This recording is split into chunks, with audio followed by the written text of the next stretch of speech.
Assalamualaikum warahmatullahi wabarakatuh. Salam sehat semuanya. Saya Khairul Latifin, Eskepnes MKep, dosen di bagian keperawatan Fakultas Kedokteran Universitas Sriwijaya. Dalam kesempatan ini, saya akan menyampaikan pernyataan diri dosen dalam unjuk kerja Tridharma Perguruan Tinggi di bidang pengajaran sebagai salah satu syarat sertifikasi dosen pada gelombang satu di tahun 2024. Mata kuliah yang saya ampu yaitu keperawatan dewasa sistem endokrin, gastrointestinal, perkemihan, dan imunitas dengan kode mata kuliah BIK 2211. Bobot mata kuliah yaitu sebesar 4 SKS dengan pembagian teori 3 SKS dan praktikum 1 SKS. Mata kuliah ini diberikan pada semester genap yaitu semester 4 dengan dosen pengampu saya sendiri sebagai koordinator, kemudian ada Ibu Dian Wahyuni Eskepnes MKes, Bapak Sigit Purwanto Eskepnes MKes, dan juga Bapak Zikron Eskepnes MKep. Agenda yang akan saya sampaikan yaitu yang pertama deskripsi, kontrak penilaian, CPL, CPMK, dan juga referensi. Baik. Deskripsi mata kuliah ini memberikan pembelajaran tentang pemenuhan kebutuhan klien dewasa dengan gangguan sistem endokrin, gastrointestinal, perkemihan, dan imunitas. Pemberian asuhan keperawatan pada kasus gangguan sistem endokrin, gastrointestinal, perkemihan, dan imunitas berdasarkan pada proses keperawatan dengan mengaplikasikan ilmu biomedik seperti biologi, histologi, biokimia, anatomi, fisiologi, patofisiologi, ilmu keperawatan medikal bedah, ilmu penyakit dalam, farmakologi, bedah, nutrisi, dan rehabilitasi. Gangguan dari sistem tersebut meliputi gangguan peradangan, kelainan degeneratif, trauma, yang termasuk dalam 10 kasus terbesar baik lokal, regional, nasional, dan internasional yang memiliki masalah keperawatan paliatif. Lingkup bahasan mulai dari pengkajian sampai dengan evaluasi, asuhan keperawatan terhadap klien, intervensi keperawatan meliputi terapi modalitas keperawatan pada berbagai kondisi, termasuk intervensi keperawatan paliatif yang komprehensif. Proses pembelajaran melalui kuliah pakar, collaborative learning, dan belajar berdasarkan masalah dan praktik laboratorium. Kontrak perkuliahan, sistem pembelajaran yaitu blended learning. Universitas Sriwijaya sekarang menggunakan sistem blended learning, yaitu perkuliahan dilakukan secara offline maupun online. Online bisa menggunakan fasilitas aplikasi Zoom ataupun menggunakan fasilitas dari e-learning Unsri sendiri. Metode pembelajaran yang dilakukan yang pertama integrated teaching atau kuliah integrasi, kemudian problem based learning dengan tutorial dan pleno. Metode yang digunakan adalah 7 Jumps, kemudian skill lab, praktikum di laboratorium, dan student center learning. Mahasiswa akan melakukan presentasi dan jurnal review pada makalah laporannya. Seluruh kegiatan pembelajaran, baik itu materi, daftar hadiah, tugas, dan ujian dilakukan di e-learning Unsri. Berikut contohnya adalah e-learning.unsri.ac.id. Di situ akan direkam, didokumentasikan mulai dari mapping, rencana tugas mahasiswa, jadwal skill lab, dan juga RPS. Mahasiswa bisa melakukan absensi di daftar hadir di e-learning, bisa melakukan kuis, ujian, pengumpulan tugas, dan lain sebagainya. Untuk penilaian, kehadiran mahasiswa, kehadiran tutorial 85%, kuliah integrasi 60%, pleno dan bersantai 100%, dan skill lab 100%. Apabila mahasiswa tidak memenuhi kehadiran sesuai dengan ketetapan yang telah ditentukan, maka mahasiswa tidak diperkenankan mengikuti ujian akhir. Dengan pengecualian, apabila memang ketidakhadirannya ada alasan, di salah satu contoh adalah sakit dan diperkuat dengan bukti surat keterangan sakit. Untuk penilaian, jenis kegiatan tutorial dan pleno yaitu 50% persentase penilaiannya, kemudian skill lab atau SJ 15%, penugasan 20%, final test block sebesar 15%. Capaian pembelajaran lulusan prodi itu ada 4. Sikap, dan tata nilai, penguasaan pengetahuan, keterampilan umum, dan keterampilan khusus. Yang pertama adalah CPL Prodi pada sikap dan tata nilai. 1. Menginternalisasi prinsip etis dan pegang budaya. 2. Menunjukkan sikap humanistik altruistik dalam melaksanakan asuhan keperawatan. 3. Menginternalisasi sikap berpikir kritis dalam memberikan asuhan keperawatan paliatif. Kemudian CPL Prodi penguasaan pengetahuan. Yang pertama, menguasai konsep teoritis ilmu biomedik dan farmakologi. Yang kedua, menguasai teknik, prinsip, dan prosedur pelaksanaan asuhan keperawatan yang dilakukan secara mandiri atau berkelompok pada bidang keilmuan keperawatan medikal bedah. Kemudian CPL Prodi pada keterampilan umum, mahasiswa mampu menerapkan pemikiran logis, kritis, sistematis, dan inovatif dalam konteks pengembangan atau implementasi ilmu pengetahuan dan teknologi yang memperhatikan dan menerapkan nilai humaniora yang sesuai dengan bidang keahliannya. Kemudian CPL Prodi pada keterampilan khusus yang pertama, 1.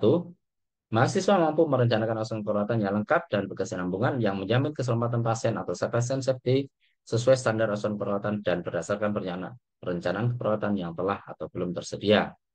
Mampu merencanakan asuhan keperawatan bidang keilmuan keperawatan medikal bedah, mampu merencanakan diagnosis keperawatan dengan kedalaman dan keluasan terbatas berdasarkan analisis data, informasi, dan hasil kajian dari berbagai sumber untuk menetapkan prioritas asuhan keperawatan.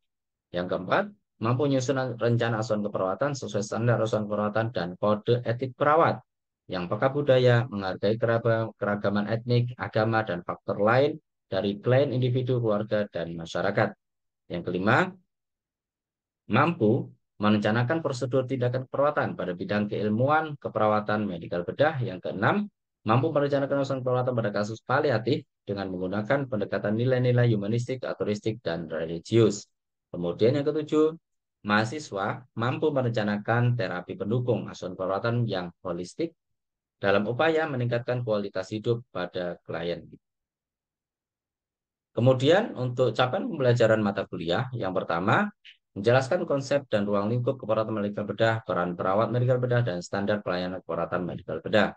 Yang kedua, melakukan simulasi asuhan keperawatan dengan kasus gangguan pada sistem endokrin, gastrointestinal, perkemihan, dan imunitas pada klien dewasa dengan memperhatikan aspek legal dan etis. Kemudian yang ketiga, melakukan simulasi pendidikan kesehatan dengan kasus gangguan sistem endokrin, gastrointestinal, perkemihan, dan imunitas pada klien dewasa dengan memperhatikan aspek legal etis. Kemudian yang keempat, mengintegrasikan hasil-hasil penelitian ke dalam asuhan keperawatan dalam mengatasi masalah sistem endokrin, gastrointestinal, perkemihan, dan imunitas. Yang kelima, melakukan simulasi pengelolaan asuhan keperawatan pada sekelompok klien dengan gangguan sistem endokrin, gastrointestinal, perkemihan, dan imunitas pada klien dewasa dengan memperhatikan aspek legal etis.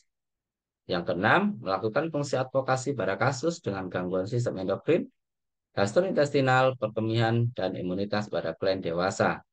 Yang ketujuh, mendemonstrasikan intervensi keperawatan pada kasus dengan gangguan sistem endokrin, gastrointestinal, perkemihan, dan imunitas klien dewasa sesuai dengan standar yang berlaku dengan berpikir kreatif dan inovatif sehingga menghasilkan pelayanan yang efektif dan efisien. Berikut adalah referensi atau bahan bacaan yang bisa menjadi rujukan belajar bagi mahasiswa.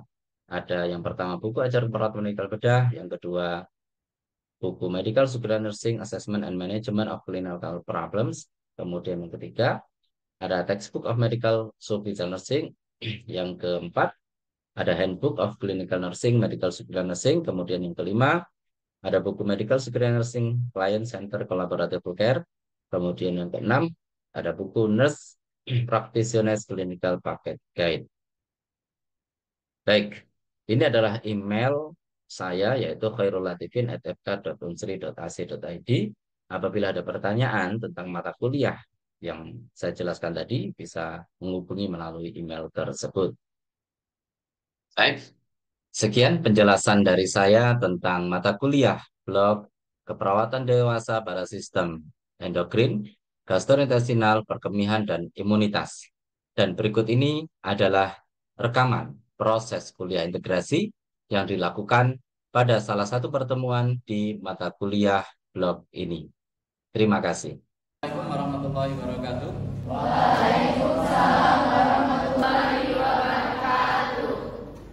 Selamat pagi. Salam sehat untuk kita semuanya. Baik, hari ini kita akan belajar ya beberapa materi tentang penyakit apendisitis. Cuma sebelum kita mulai pembelajaran kita pada pagi hari ini, mari kita berdoa sesuai dengan kepercayaannya masing-masing. Berdoa, mulai.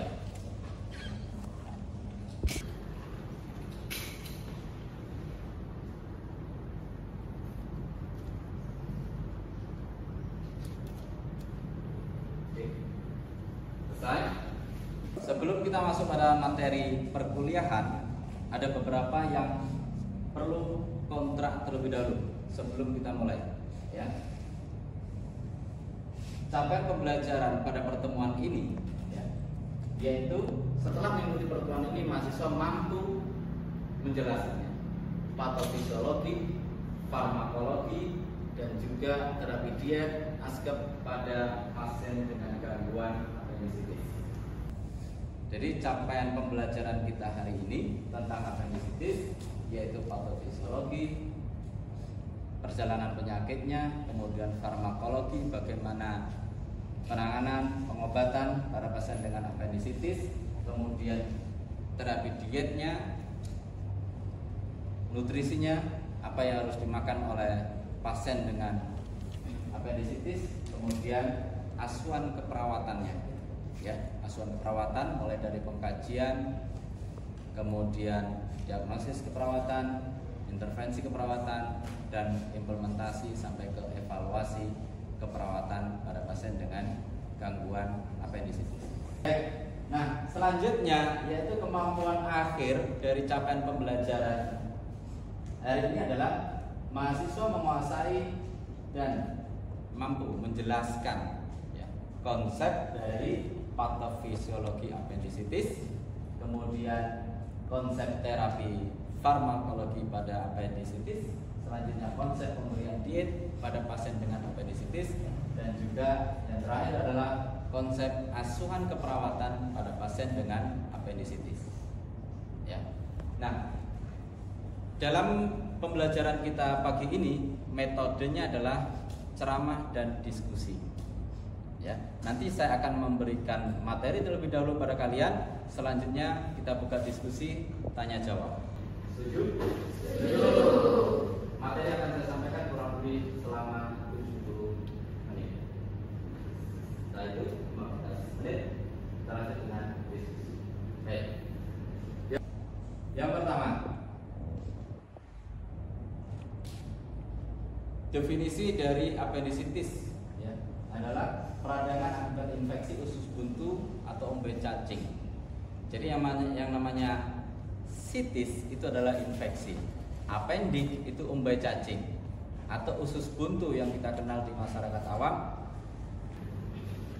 Umbai cacing adalah usus buntu atau dalam bahasa medisnya adalah appendix. Ya, saluran di antara ileum dan cecum yang mengarah ke kolon ascendens itu ada yang namanya saluran appendix atau usus buntu. Nah, kalau ada appendicitisnya, ada sitisnya, artinya appendixnya mengalami infeksi. Atau peradangan pada appendix vermiformis itu bahasa lain dari appendix. Epidemiologi, ya, epidemiologi pada apendisitis dapat ditemukan pada semua 30 tahun, cuma laki-laki lebih sering. Tadi ya, dari nutrisi yang dimakan atau dietnya, dari makanan yang dikonsumsi, ada beberapa makanan, salah satu kebersihannya, jenisnya itu bisa menimbulkan terjadinya appendicitis. Masih epidemiologi, 40% bedah emergensi negara barat dilakukan atas indikasi appendicitis. Jadi 40% operasi yang dilakukan itu 40%-nya adalah penyakit appendicitis. Karena sebetulnya appendik ini fungsinya belum diketahui secara pasti. Sehingga kalaupun dia sudah infeksi, dipotong pun tidak masalah. Gitu ya. Baik. Untuk Depkes RI menyebutkan appendicitis menempati urutan keempat terbanyak penyakit Indonesia setelah dispepsia, gastritis, dermatitis, dan penyakit cerna lain. Artinya appendicitis ini masuk urutan keempat dari semua penyakit pencernaan. Ya, lumayan tinggi. Oke. Penyebabnya apa saja? Infeksi bakteri, kemudian erosi mukosa pada appendix, kemudian ada fekalit, benda asing yang tertelan, diet rendah serat. Ini beberapa bakteri yang terjadi, ya, yang masuk ke dalam usus buntu tadi atau appendix yang bisa menyebabkan infeksi. Kemudian ada erosi, ada perlukaan, ada luka pada appendixnya. Kemudian ada fekalit, artinya feses yang keras. Ya, feses yang sudah terlalu keras itu namanya fekalit. Kemudian ada lagi benda asing yang tertelan, yang tidak tercerna oleh proses pencernaan sehingga ketika melewati daerah sekum dia bisa masuk ke dalam appendix. Kemudian diet rendah serat, artinya BAB-nya sering terganggu. Ya. Selanjutnya, nah ini beberapa contoh bakteri yang bisa menginfeksi di appendix, ya, appendix pada usus kita. Selanjutnya adalah diagnosa keperawatan yang terjadi pada pasien dengan appendicitis. Ya. Ini ada beberapa diagnosa keperawatan atau diagnosis keperawatan yang sering terjadi, yaitu pertama nyeri akut. Kenapa bisa nyeri? Karena terjadi inflamasi. Si appendix yang tadinya kecil sebesar biji itu bisa bengkak sebesar biji durian, gitu ya. Bisa sebesar dan bisa pecah. Pada saat inflamasi itulah si pasien akan mengalami nyeri akut. Kemudian bisa terjadi resiko hipovolemia. Karena pada pasien dengan appendicitis akut itu sulit untuk makan dan minum, sehingga bisa menyebabkan terjadinya resiko hipovolemia, kekurangan cairan. Kemudian defisit nutrisi, mual, muntah. Kenapa? Karena saluran pencernaannya khususnya pada ileum dan kolon itu mengalami gangguan sehingga proses pencernaan itu tidak baik, sehingga tidak lancar, sehingga perut terasa berat, pasiennya akan mual dan muntah. Kemudian ansietas, cemas pastinya, ya, pada pasien-pasien dengan appendicitis itu akan merasa cemas. Kenapa? Nyerinya berulang-ulang kalau tidak segera dilakukan operasi. Model operasi itu tidak akan cemas. Kenapa? Karena kurangnya informasi, resiko infeksi. Tetap diagnosis perawatannya tidak akan resiko infeksi, walaupun kenyataannya memang dia sudah terjadi infeksi. Mungkin bisa beda dengan jumlah leukositnya dalam darah, bisa lebih dari itu. Oke, dan ini adalah intervensi keperawatan yang bisa diterapkan pada pasien yang manajemen nyeri, mencegah kurang volume cairan, mengurangi ansietas, kemudian mempertahankan integritas kulit si pasien, mendapatkan nutrisi yang oke. Dan terima kasih, itu tadi materi yang bisa saya sampaikan. Semoga bisa menambah wawasan dan keilmuan teman-teman semuanya, teman-teman mahasiswa dalam hal menangani atau memberikan asuhan perawatan pada pasien dengan gangguan appendicitis. Baik. Untuk evaluasi, ya, sebelum saya tutup perkuliahan kita pada pagi hari ini, apakah ada pertanyaan dari teman-teman semuanya? Baik, sebelumnya terima kasih kepada Bapak atas pemaparannya. Izinkan saya untuk memperkenalkan diri. Perkenalkan, nama saya Jihan Presmedia. Saya ingin bertanya berkaitan materi yang sudah disampaikan tadi. Pertanyaannya, apa edukasi perawat ketika menemukan pasien dengan tanda gejala apendisitis? Terima kasih.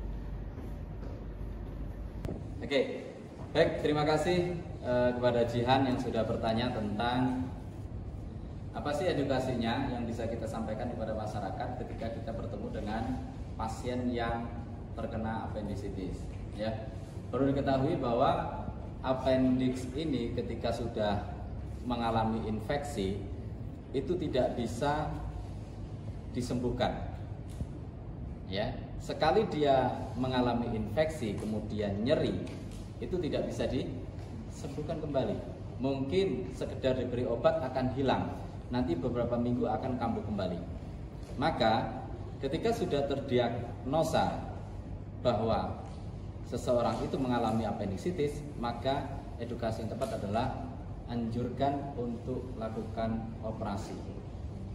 Karena apa? Kalau tidak segera dioperasi, kemudian dia nanti akan infeksinya menyebar, artinya si appendix tadi pecah, maka resiko operasinya akan lebih besar. Jadi infeksi tadi. Baik, itu bagaimana Jihan dari jawaban saya? Apakah ada feedback? Baik, terima kasih kepada Bapak Khalifah Hussein yang sudah menjawab atas pertanyaan saya tadi. Jawabannya sudah jelas dan sudah saya paham. Terima kasih, Pak. Oke, selanjutnya, cuma sebelum ke pertanyaan selanjutnya kita beri tepuk tangan terlebih dahulu. Oke, masih ada pertanyaan lagi dari teman-teman semuanya? Oke. Baik, Assalamualaikum warahmatullahi wabarakatuh, Pak. Perkenalkan, nama saya Bapak Sapriantama. Terima kasih atas pemaparan materi yang sudah Bapak jelaskan. Di sini saya izin bertanya mengenai apa saja tanda dan gejala dari pasien yang mengidap penyakit apendisitis. Mungkin itu aja, Pak, pertanyaannya. Terima kasih. Terima kasih untuk Bagas atas pertanyaannya. Jadi pertanyaan dari Bagas tadi, apa sih tanda dan gejala yang terjadi pada pasien dengan apendisitis? Yang pasti, ya, pada pasien dengan apendisitis gejala yang pertama muncul adalah adanya nyeri.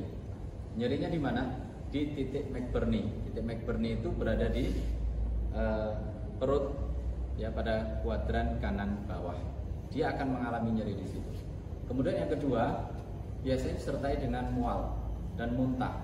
Ya. Kemudian yang ketiga, pasien bisa mengalami konstipasi atau bisa jadi diare.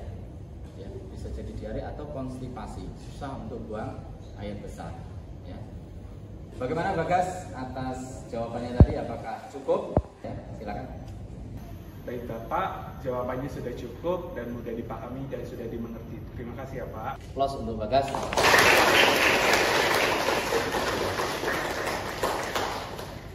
Oke, apakah masih ada pertanyaan yang mau didiskusikan dari teman-teman mahasiswa semuanya? Tidak ada. Cukup? Oke. Jika tidak ada, saya akan mengevaluasi sedikit, ya, dari materi apa yang saya sampaikan. Apakah teman-teman mahasiswa semuanya sudah memahami dengan materi yang saya sampaikan tadi? Ini ada evaluasi, ya. Nah, yang pertama, apa penyebab dari apendisitis? Siapa yang mau menjawab dari pertanyaan nomor 1? Oke, silakan. Siapa yang menjawab? Silakan berdiri. Assalamualaikum warahmatullahi wabarakatuh. Waalaikumsalam warahmatullahi wabarakatuh. Perkenalkan, nama saya Syahira Salsabila dari kelas reguler B. Izin Bapak, saya izin menjawab pertanyaan yang telah Bapak berikan. Berdasarkan penjelasan yang telah Bapak jelaskan tadi, ada beberapa penyebab dari apendisitis. Di antaranya infeksi bakteri, erosi mukosa apendik, diet rendah serat, dan fekalit. Terima kasih Bapak. Betul sekali untuk Salsabila atas jawaban tadi. Berikan tepuk tangan untuk Salsabila. Baik, kita lanjut ke evaluasi selanjutnya pada pertanyaan yang kedua, yaitu ada berapa cara pemeriksaan fisik ya pada pasien dengan appendicitis. Silakan, siapa yang mau menjawab pertanyaannya? Oke, silakan. Assalamualaikum warahmatullahi wabarakatuh. Sebelumnya perkenalkan, nama saya Iman Ferry dari kelas regular B. Dari pemaparan yang dijelaskan oleh Bapak dan pertanyaan yang tentang evaluasi, ada tiga cara pemeriksaan yang dilakukan pada pasien appendicitis. Yaitu yang pertama Rousing sign, yang kedua itu obturator sign, dan yang terakhir itu rectal touch. Terima kasih Bapak. Terima kasih atas jawabannya tadi, ya tepat sekali, dan beri aplaus kepada.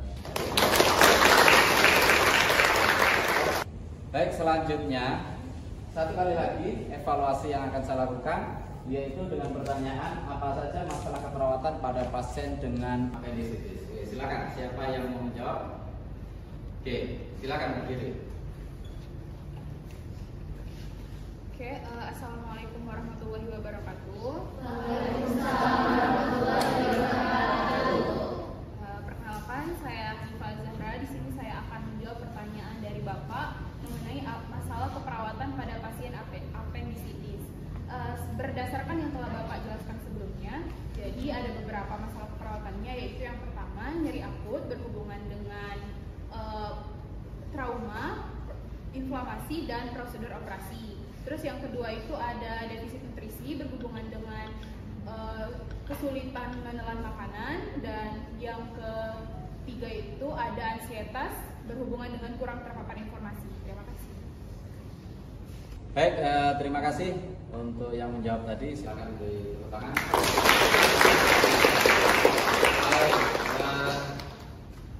Terakhir, nah ini evaluasi bersama, ya, untuk mengetahui sejauh mana teman-teman mahasiswa semuanya ini bisa memahami materi yang telah disampaikan, yaitu dengan kuis. Ya, silakan buka link e-learningnya, kemudian silakan diisi. Untuk kuisnya waktunya 7 menit dengan 10 soal kuis.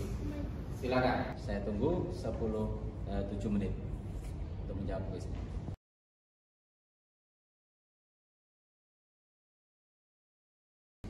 Oke, yang kuis tadi sudah, dan alhamdulillah nilainya bisa langsung keluar.